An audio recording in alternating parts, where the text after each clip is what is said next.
All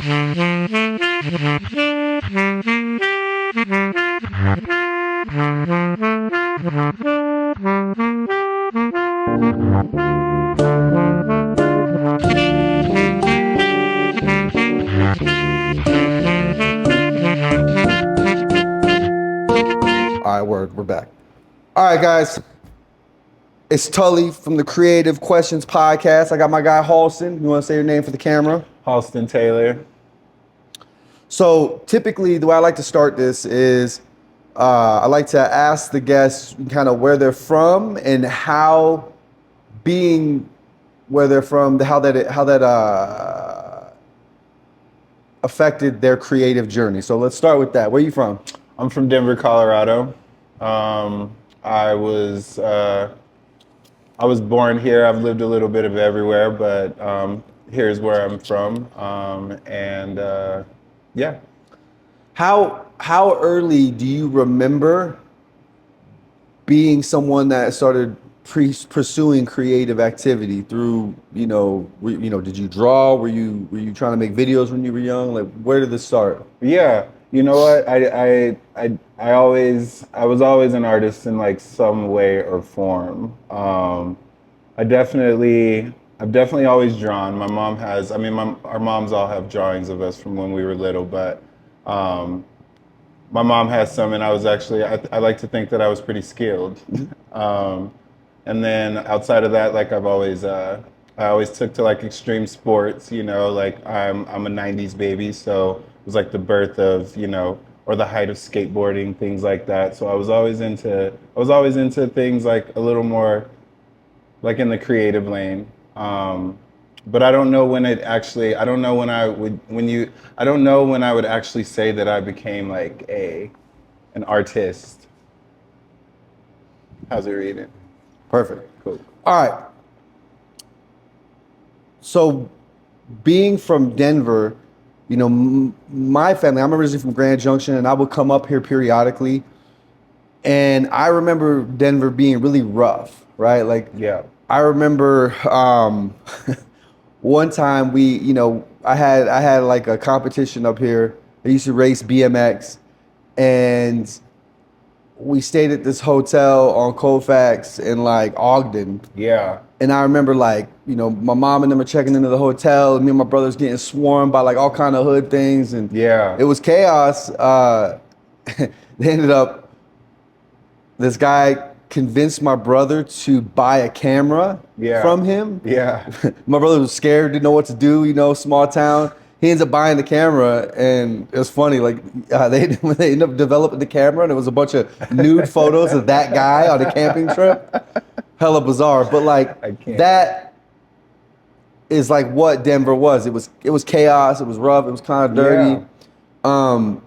And we would go back and forth, come out here for different things. And then when I got here when I was 18, there wasn't a lot going on, right? Like, yeah. The bar scene wasn't developed. The club scene wasn't developed. Yeah. What was that like as an aspiring artist, DJ, to get gigs early on? Yeah.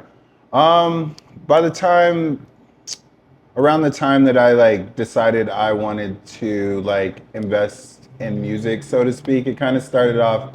One of my best friends, Jeremy, he was always musically inclined, and it was like kind of the era when like trance was still really popping off in Denver, a little bit like before the dubstep like boom kind of happened, before Skrillex was like everything. And he kind of wanted to start to learn to DJ, and at that time I was like, you know what, like I want to manage you. And I think that's kind of like where it started, and from that grew to like me being interested in What DJing. year was that? I would say, man, 2015. And let's rewind a little bit. Denver always had a fairly strong electronic scene. It also had a reasonable hip hop scene. Yeah. And hip hop kind of was the pop norm. What led you in a different direction? Like how did trance and electronic music speak to you that kind of led you away from what was the norm? You know what it was? In high school, I was a jock. Sure. Hardcore jock. Hmm. Didn't drink a drop of liquor, didn't smoke, anything, didn't do anything of that nature. And it got to a point where I was playing football. I was I started to feel like I didn't have control of my own life in some sense. Hmm. It like kind of it was it, I wanted to. What it came down to is like I wanted to play a position and the coaches didn't want me to play that position, and it's probably because I wasn't good at the position. Like, let's Sure. be real. Nonetheless, that spoke to me as like somebody telling me what I couldn't do, and I was always well rounded in school, well known. I would talk to anybody. Anybody was my friend. I was just interested in everything. And I met a group of kids that I give credit to who took me to my first show. And there was just like such a sense of freedom.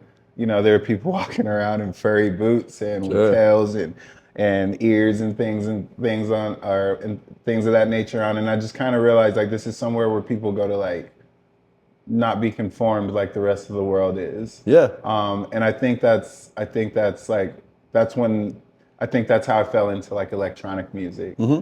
The And freedom, like the fact that it was a little under the radar, and yeah, so you could explore your creative nature. yeah. And I hopped in like at the right time because after that it just like it went boom. Yeah. Shot like straight to the top. But yeah, that's how I fell into I would say the dance music scene.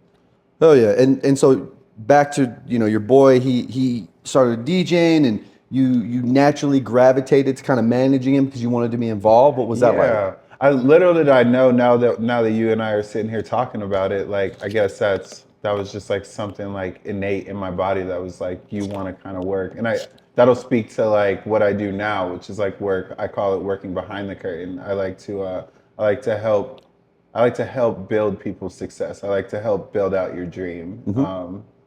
And yeah, so I wanted to manage him because I was just like, I always believe in people. You know what I Yeah. mean? I'm a very confident person myself, but I'm also the confident person that's like, much like yourself, I'm like, but you can do it too. You Yeah, know you what can I see their mean? potential. Yeah, I can see your potential. Like, I want to help. I want to give I want to give like the keys to the, I want to give the, I want to put you on game as well. Would you say that, and this is going to be kind of an off-ball question, but when you're interacting with people, as you get to know them, do you almost innately recognize their talent and potential? Oh, I'm almost looking for it. It's Yeah, weird. it's Yeah. suffocating for me because, like, my mind moves so fast, and I'll run into somebody, and I'll have information that can help them, but they're not ready for it, and I'm Yeah. just like, oh. And Yeah, I yeah. want to help them, but it's like I have to, work with them to see if they even want to go in that direction. And then when they do, we gradually kind of tiptoe to eventually building out their successes, and it's fun, but it's something I struggle with because It, I immediately see it. I can see it. Yeah, yeah, yeah. I can relate to that heavily. I would always tell my friend. I still tell people this to this day. If you get me like a little drunk, I'll be like, the biggest turnoff to me is somebody who doesn't know what they want to do. Yeah. And I've had to restructure that as I've gotten older, because it's like some people don't know what they want to do yet, or that they're even capable of wanting to do something like outside of like, a regular Joe Schmo job or anything like that. But yeah, I almost like try to sniff out the potential in somebody. Hell yeah. Yeah. So you're managing the homie, you're getting indoctrinated into the mid 2000s techno EDM scene. Yeah. What's that like? What is Denver like uh, in that world in It's amazing. 2015, 16, It's 17? amazing. Like, I mean, for everybody out there, like, I mean, if you were here to witness it, Denver is like a sleeping giant. Hmm. Honestly, I had no clue what was about to go on. But it like the scene here, the dance music scene here is so incredible. The music scene here generally is like really incredible. A lot of people don't know this, but like we're overtaken by like country. Like our radio stations, like they thrive off of country. Garth Brooks comes here and sells out like 10 days in a row or something Hmm. crazy like that. But it was It was super exciting. Little did I know. I always related to like the like Studio 54 type of days. You know, it was like really discoed out. It felt like, but to get back to your question, I mean, it was like the whole like electro type of genre was really popping up. So it was like a lot of Swedish house mafia. Yeah. People like Benny Benassi and Cascade and Deadmau5 were like kind of becoming known as legends at that point. The money was starting to be like a huge thing. You see lots of money pouring into it, but it was really exciting. I didn't really know what was going on. I also didn't know that like these would be like those would be like golden years. Like that type of shit will be written in music history, what was going on around Yeah. then. And so that's kind of around when I met you, which would be at 2016, 17. Yeah. And, you know, for those that don't know, I kind of worked in the oil and gas industry from when I was 18, which was 2000. And then I toured as a musician doing hip hop music, you know, first locally, then nationally. Then we were playing shows in Europe. And I did all that until roughly 2010. And I started getting worn out and kind of stopped touring, started throwing parties in Denver. And I still worked in the oil and gas industry till roughly 2013 or 14. But because I wasn't creating music anymore, there was like a gap or like there was a void in my life. And so I was becoming anxious on the job. And I literally walked away from this career where I'm making like 120,000 a year. And I Right. took a job literally doing coat check at a club. And then kind of, you know, worked through that process to do other things. But around 2014, 15 is, you know, I take this job at this club that has a lot of EDM going on, Yeah. and I'm indoctrinated instantaneously to a culture that I had no clue about. Yeah. And I start meeting a lot of people, you being one of them. Yeah. And my first memories of you were always like a really cool dude, both Thank you. in like the way that you move was cool, like you had a swag to you and you were just a good guy. Yeah. But you were, I would say, a facilitator, right? Like, Yeah. I knew you would DJ and all that, but I seen you in the back, like making sure the room was taken care of, or Yeah. whatever was needing the flow and ebb of the whole thing. Yeah. And so years later, when you would take on some of these other roles in the background, it made total sense to me because you kind of always were looking, Yeah. trying to find a place, and I recognize that in you because that's where I am the most comfortable. Like I'm Yeah. always trying to do the same thing. Yeah. So, roughly 2016, 17, I start seeing you on the scene kind of regularly. Yeah. Lot of weeklies and monthlies and big parties. Were you playing out, or when did you play your first show? So that kind of happened. I was running around with a crew of kids, and we like didn't know whether we wanted to like we didn't know whether we wanted to like start like, you know, a production company and started like kind of throwing our own shows, or like kind of how to fit in. I've quoted it before. It was like I didn't know how to be a part of the music industry. I just know I wanted to be. But I would say it was. I gotta give a shout out to Prince, who used to live here. I think he lives in New York now. I was like, I had been messing around on the decks a little bit here and there. Jeremy, my best friend, who I mentioned earlier, in the process of him learning to DJ, taught me to DJ. And I enjoyed it, honestly. I enjoyed it all too much. And I was trash. Sure. But you couldn't tell me that. And I just loved blending it up back and forth. And I got better. And I got better to the point that we would be at these after parties, you know. If you were there, you were there. But we would be at these after parties, and eventually, like it just started to hit. And one day, somebody came into where I was DJing at an after party. It was Prince, and he was like, "Is that you DJing?" And I was like, "Yeah, that's me." Given the sync button was on, but I was still going in, and he was like, "Would you want to play a show?" And that's kind of how it started. And he introduced me to a promoter. And kind of co-signed for me. And then I believe my first show like on a flyer was at Bar Standard Rooftop, or it would be Milk Rooftops, one and the same, right? Yeah. It was on the rooftop, beautiful day, and One of the Sunday parties. it was one of the Sunday parties. It was amazing, honestly. And from that point on, like a bunch of friends came to support me. I was really hyped on that, honestly, because like I'm always, I'm very big in supporting like my friends in my community. So it's like when you see like the same get paid out to you, it was really humbling. But yeah, that was my first show, and then my second show, one of my really close buddies, Rob West, who's now you guys familiar with 128. He's a partner there. He had me play my second show, which was in at Level in Temple, and then it just kind of like it took off for lack of better words. During this era of you DJing kind of actively, what are some of the most memorable shows you did? Like, Oof, there's some good ones.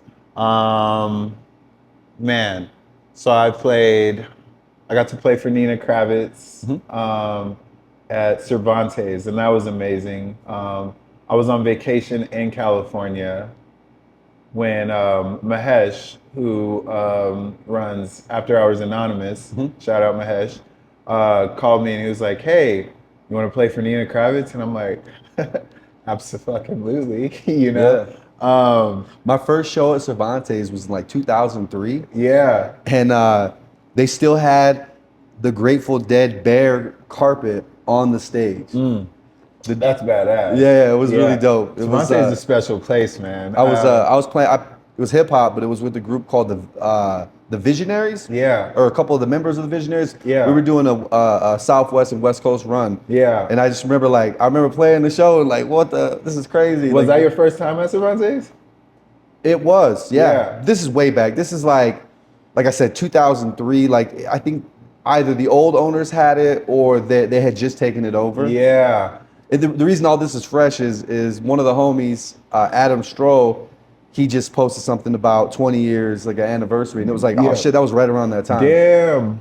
But anyway, Cervantes, yeah. Shout out Cervantes. so Mahesh, After Hours Anonymous. Oh yeah. So Mahesh, shout out Mahesh again. But yeah, one of the more memorable shows was Nina Kravitz.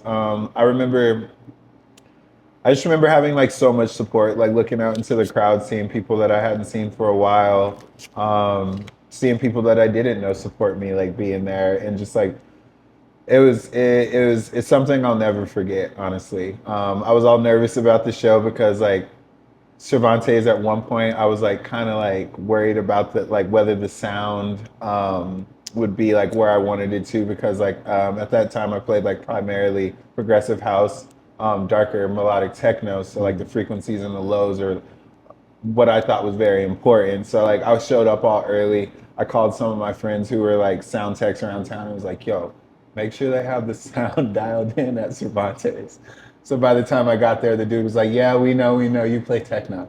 But I would say then, and then it's got to be also playing Anna at the church. Shout out Brennan. I was in California again. It's funny.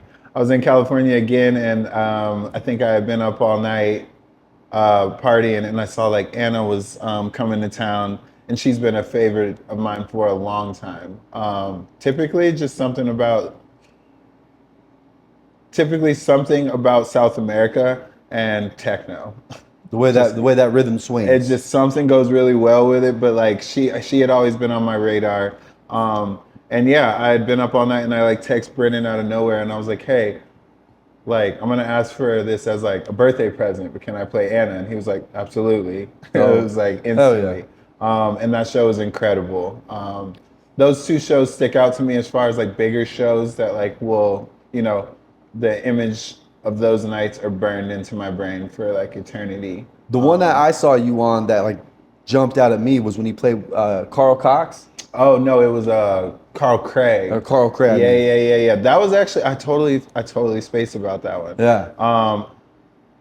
That was also that's at that point in my career, I was like, I'm gonna be a DJ. Like there is nothing else in this world than I would be than a DJ. I was so driven, but I was also, you know what, man? I was also like manifesting really. I was like everything in my life at that point was manifested. I woke up, I repeated these sayings, I repeated what I was gonna do. It was just like that's what I knew. That's what at that point in my life, that's all I wanted to be. And I honestly didn't think, that that would ever stop. And then things changed. Yeah. Yeah. So there was like a subconscious knowing that you being a DJ was necessary for you to move on to the next step, Yeah. and you could Yeah. sense that. Yeah. There was something I was like, this isn't the end of it, but it was like, I was like, there's something more in my life that's gonna come. Not to say that being a DJ and being the biggest DJ in the world, which is like what I was aspiring to be, something told me like that wasn't gonna be it. When it seems like you kept taking these trips to California, like for some reason something's also kind of Yeah, like bringing you out there. yeah. So what led you to eventually moving out to LA, and how did that inform the next chapter in your creative journey? There were um, there's a quote that I heard recently that's been sticking with me, and it's "Man makes plans and God laughs." Hmm.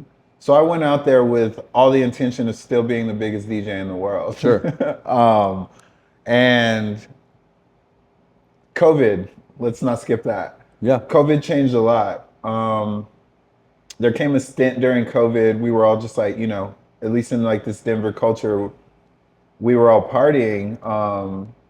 Kind of like we just didn't know what to do, man. It's still like we're still traumatized from it. But we were drinking, and it became to the point to where it's like before COVID, it's like you're drinking every third day. There's a show, there's a nightly or weekly or something like that. But then COVID came, and it was just like you were all in the house with like your friends or whatever. We shouldn't have been, but we were all in the same house and we were just drinking. We were in close corners like way too often.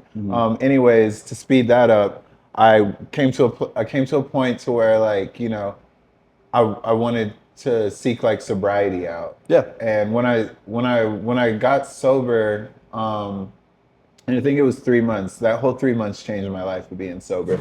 When I got sober, I had saved up enough money to move to LA, which I had always been trying to do. Anybody who knows me knew that before me moving to LA, I'd been saying I was going to move to LA for probably like 10 years. Okay. But I did, and it just so happened to happen when COVID was like in full effect, and I went back to school. I went and signed up for this associate's program to do digital marketing because I kind of had a talk with myself. I was like, I do believe in myself as a DJ, but I also was like, I wanted to be like more engulfed in music. And I was like, Yeah, these other rocks you wanted to turn over. yeah. You enjoyed playing the back of the room, and you wanted to understand what that looked like on a Yeah, bigger scale. something about watching it all come together and being a part of just like being a part of this vision all coming together, which like essentially ends up being the show that you go to. And I was like, it was almost like telling myself like, if I have a plan B, what would it be? And I was like, I would want to work in music. And I was like, well, what am I into? And I was like, well, generally I'm into marketing. I like to see like what attracts people, like that interests me, things of that nature. So I was like, I'll take a marketing course. And then yeah, I signed up for a marketing course during my stint of being sober, and that kind of turned into more. And then I took a social media marketing class, and I took like an SEO class, and then I just kind of signed on for a whole associate's program. Yeah. So with that being said, I saved up enough money, I moved to California, and I was still in this associate's program, and I failed out of a few of the classes and retook them again. I just something bigger than me was like, just like keep going. Driving You know you. what I mean? Keep going. I got delusional about it. I often read books now about like people's path to success, and it's like you have to be delusional like Sure. at some point. I understand that to a point. I'm still on my journey, obviously, so I'm still like encompassing a lot of those things that helped me get to where I am now. But I moved out there and I was hustling, hustling between like getting gigs and things like that. I got to play a few cool places. I got to play Exchange in LA. I got to play Catch One, super legendary club. And I think what happened? Oh, I graduated from the program and I started looking for internships. And I somebody I was talking to at that point, they also worked in music, and they introduced me to somebody who I guess ended up kind of changing my life. She offered me an internship working in public relations.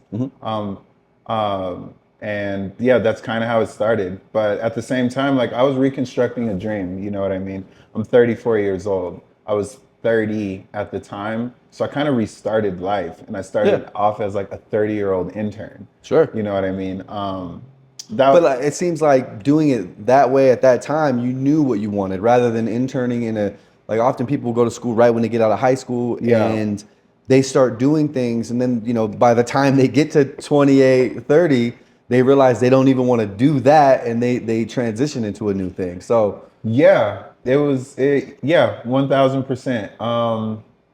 I was like blindly just going ahead. I was like, I just like turned on the horse blinders, as they say. Um, but yeah, I fell into it and I was like, okay. It was also a really difficult time though, man, because I essentially was working for free, so it was really hard to live. And I just moved to Los Angeles. I'm living in Hollywood, California. You know, it's not cheap. it's not cheap by a long shot. So yeah, I got on board and started interning, and I had no clue what public relations was, just like most people don't until they need it.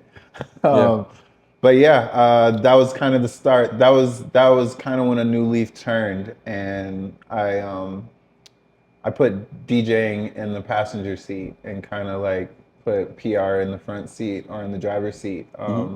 And that started a new chapter in my life. How long have you been in the PR game now? I think it would be coming on three years now. Yeah. 3 years I can call myself a professional. And how is the PR game for those of us that don't necessarily know? Like you're right. It's kind of like a big vortex of like we want it, but we don't know what it is. We really. don't know what it is. Like, what's your day to day? What do you? My day to day is I had a rough week at work. Sure. It's award season right now, so I'm a music publicist. It's award season, and we had a few clients get nominated for not only Grammys but Oscars as well. So now I'm like kind of working overtime. Yeah. But yeah, my day to day, pretty much what I do is I help shape the public.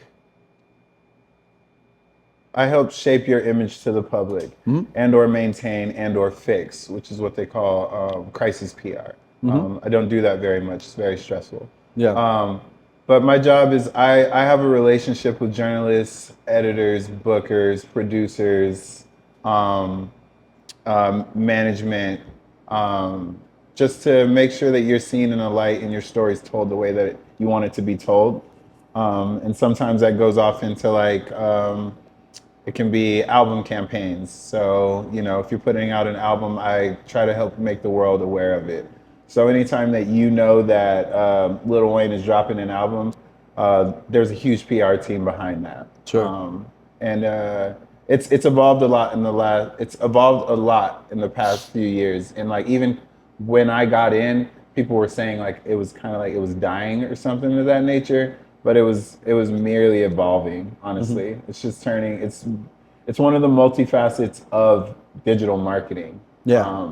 So it's necessary, for sure. Yeah. Yeah. I think as technology integrates more and more with creativity, where there's always going to be a need for people to help communicate that technology to the various artists in the industry, whatever that is. Because like if you're an artist, you jump on stage and DJ, or you got your band, you perform, whatever, and like most of your focus is just putting out the best stuff and putting on the best version of your craft.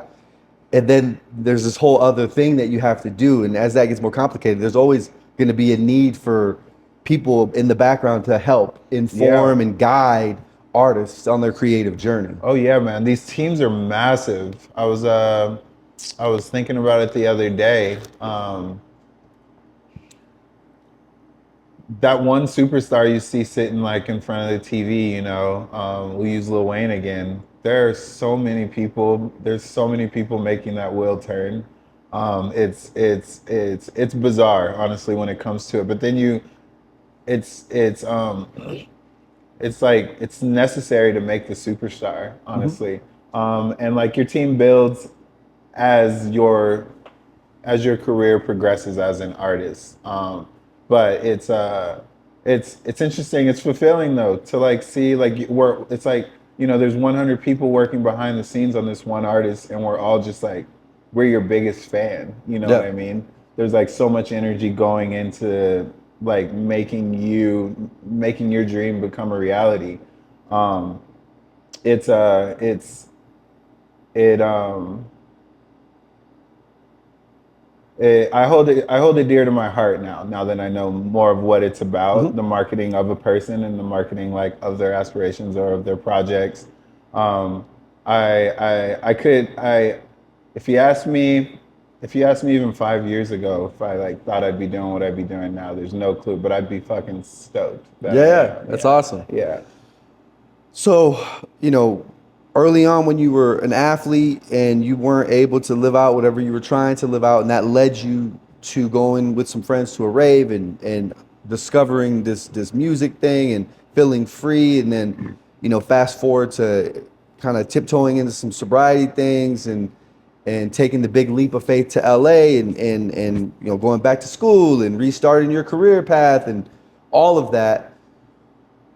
What are you excited about in the immediate future with what you have going on, Yeah. and what stars are you reaching for?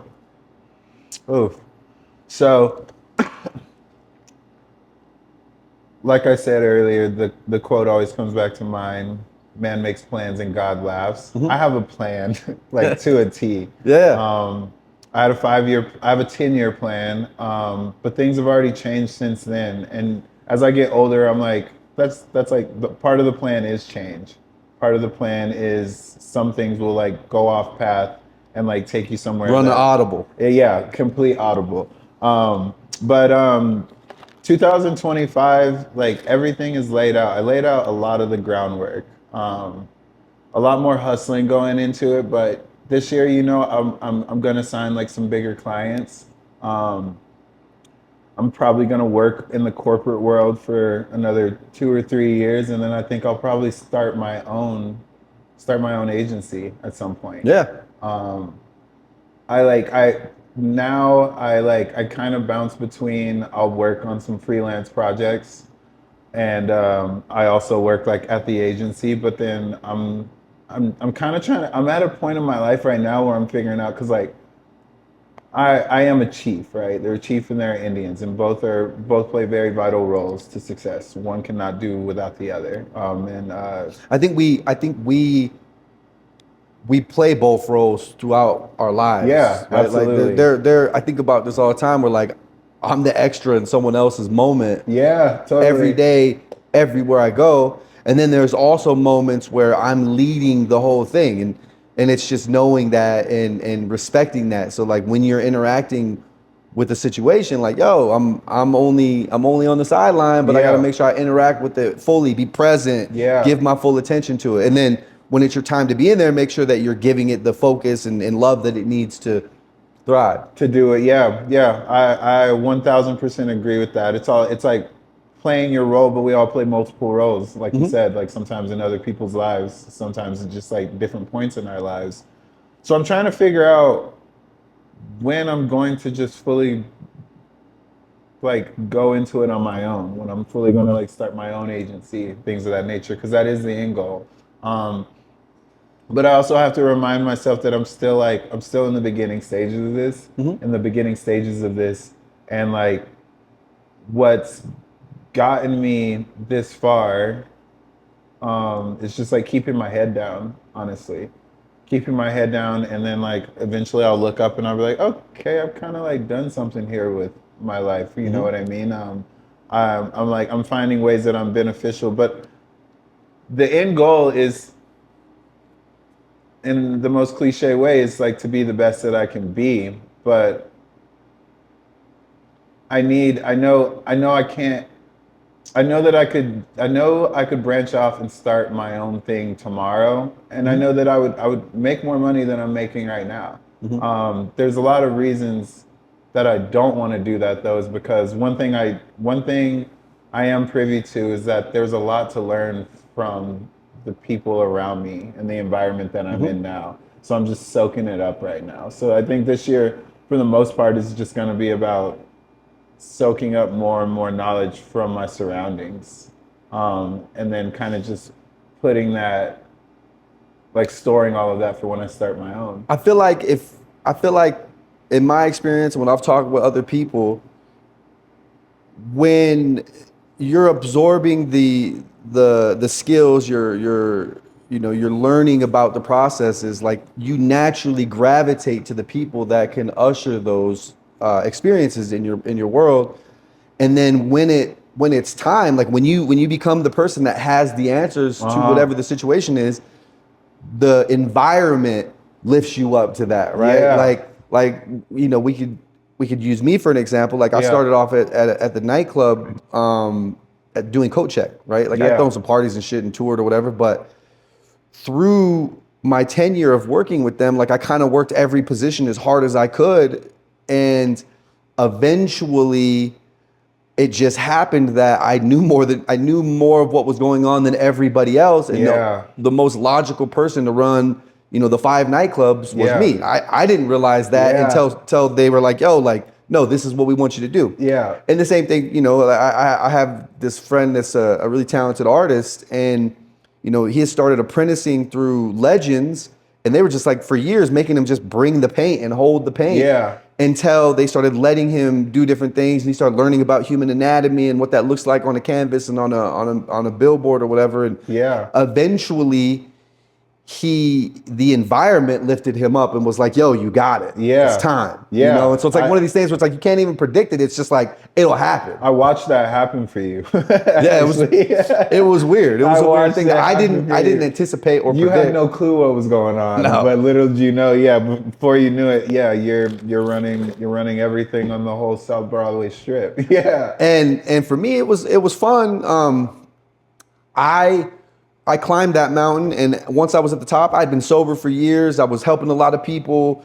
I started having a passion for just creative people and helping them kind of pursue the next chapters in their life. And so as much as I loved the club industry, it was time for me to pass that torch and move on to the next thing. And so I ended up turning down a 6-figure opportunity from Insomniac because it just didn't make sense. It didn't. For my life and what I'm working towards. And that's speaking to that, on this creative journey, for us as creatives, like you get to a point where you're like, I've seen this story before. Yeah. And you're like, I'm not gonna walk through that door because I know something bigger is in the works. Like you and I were talking about it the other day, and I was like, something's cooking, you know what I mean? And you were almost saying, you're like, but there's this sort of like this like anxiousness because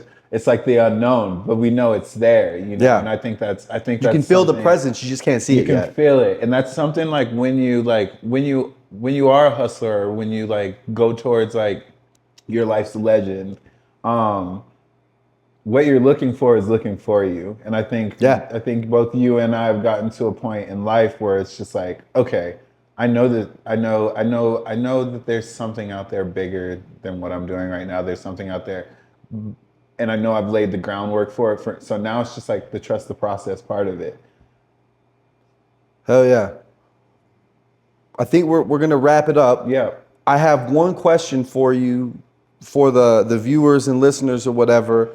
If you could recommend one book that has informed your journey, the one you always go back to, that's just, there's certain books I listen to multiple times. Like I'll revisit them yearly. Yeah, likewise. I'll reread things. So what's the one book that, of all the books that you've encountered, what's the one? Man, I would say there's one. There's one called Willpower. That really changed my life. Who's the author? I've, I'll have to get it to you, but his name is Roy something. It's all good. Willpower. Yeah, Willpower. There it is. Willpower changed my life for sure. Hell yes. My guy Halston. Yeah. Thanks for having me. Thank you for doing this. Creative Questions Podcast. Peace. Check it out. Dope.